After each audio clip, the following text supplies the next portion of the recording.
السلام علیکم۔ یہ ایک سوال آیا ہے کہ جی آپ نے جبال کا ترجمہ مضبوط جمع ہوا کیا ہے اور کردار کے حوالے سے اس کو آپ نے بتایا ہے، لیکن قرآن میں کئی جگہ ایسا ہے جہاں جبال کا مطلب پہاڑ ہی لینا پڑے گا ورنہ بات سمجھ میں نہیں آئے گی۔ تو اس حوالے سے خاص طور پر دو آیت کا حوالہ دیا ہے کہ ان دو جگہ کو سمجھا دیں۔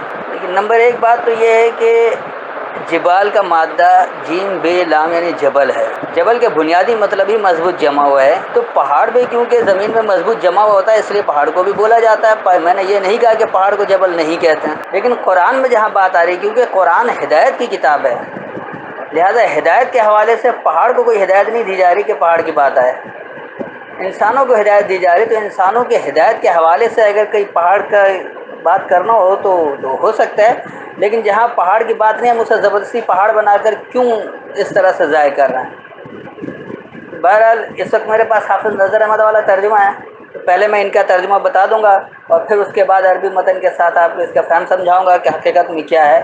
تو خاص طور پر جو دو آیتوں کا حوالہ دیا ہے، نمبر ایک تو سورہ رعد آیت نمبر 31 اور نمبر دو سورہ حشر آیت نمبر 21، تو میں اس کو ایک ایک کر کے واضح کرتا ہوں۔ تو سب سے پہلے رات کی 31 کھولنا یعنی 13 کی 31، یہاں جو ان کا ترجمہ لکھا ہے، اور اگر ایسا قرآن ہوتا کہ اس سے پہاڑ چل پڑتے یا اس سے زمین پھٹ جاتی یا اس سے مردے بات کرنے لگتے پھر بھی یہ ایمان نہ لاتے، بلکہ اللہ ہی کے لیے ہے تمام کاموں کا اختیار، تو کیا مومنوں کو اس سے اطمینان نہیں ہوا کہ اگر اللہ چاہتا تو سب لوگوں کو ہدایت دے دیتا، اور کافروں کو ان کے اعمال کے بدلے ہمیشہ سخت مصیبت پہنچتی رہے گی یا اترے گی قریب ان کے گھر کے، یہاں تک کہ اللہ کا وعدہ آ جائے، اور بے شک اللہ وعدے کے خلاف نہیں کرتا۔ یہاں جو اصل بنیادی سوال ہے کہ جبال کا ترجمہ پہاڑ کیا ہے کہ سیرت بل جبال پہاڑ چل پڑتے۔ پھر اس میں بات یہ بھی دیکھیں کہ یہ یہاں پر آخر میں آ رہا ہے کہ کفار کو جو سخت مصیبت پہنچتی رہے گی یا اترے گی ان کے گھر کے قریب، تو کیا اللہ گھر کے قریب لا کے عذاب دے گا؟ ایسے نہیں دے گا، سخت مصیبت گھر کے قریب لا کر پہنچائے گا۔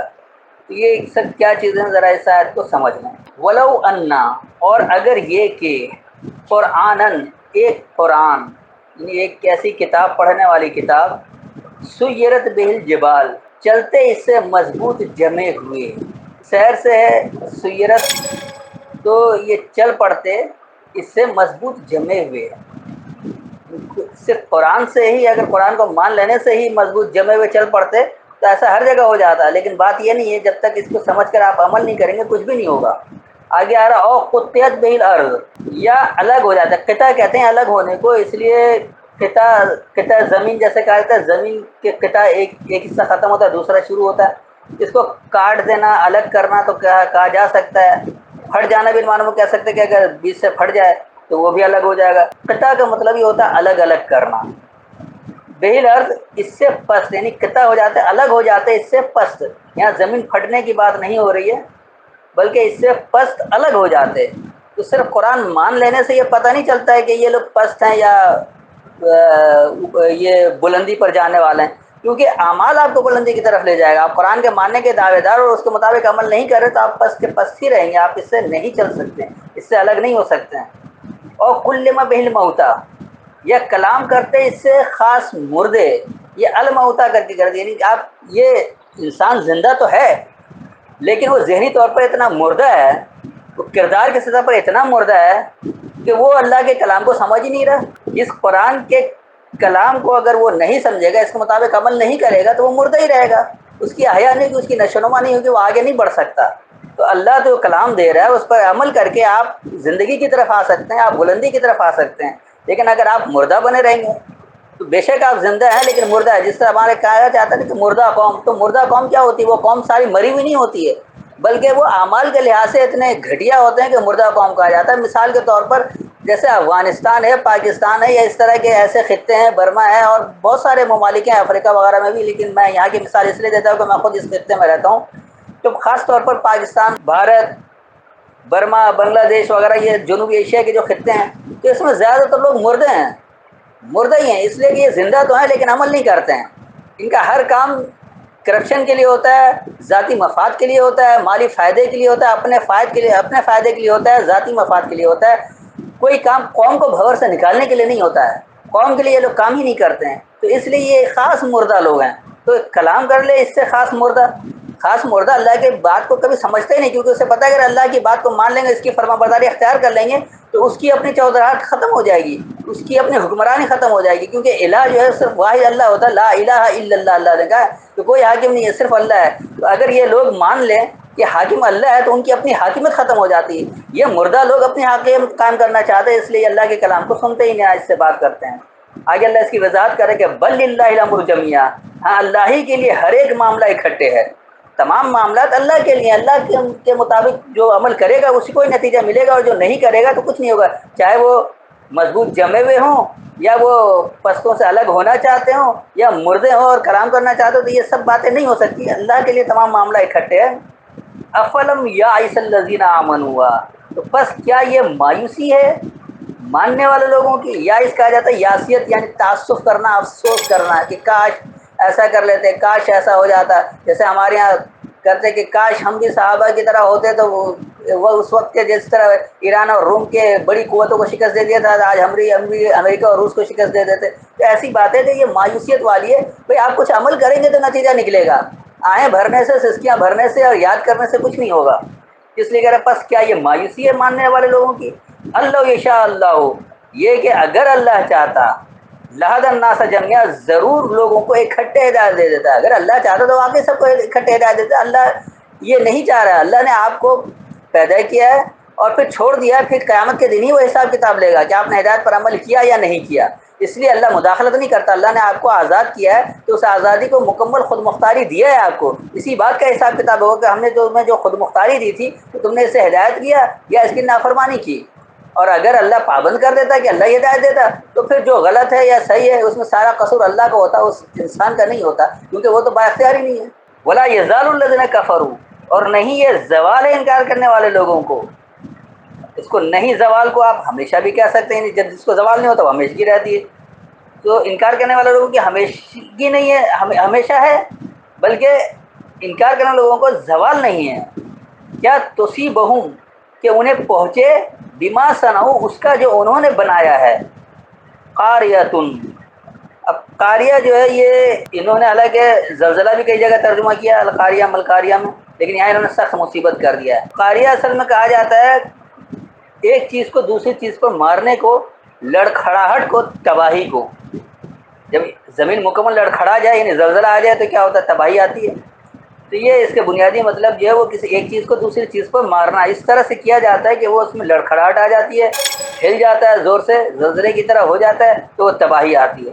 تو انکار کرنے والے لوگوں کو ہمیشہ پہنچے گا اس کا جو انہوں نے بنایا ہے، اور وہ تباہی ہے، یعنی کہ وہ ایک ہلا کر تباہی کر، لڑکھڑا کر تباہی والی ہوتی ہے۔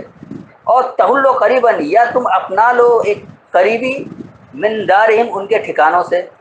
تو یہ جو تحلو حلال سے حلال ہے کہ تم اپنا لو ایک قریب ان کے ٹھکانوں سے۔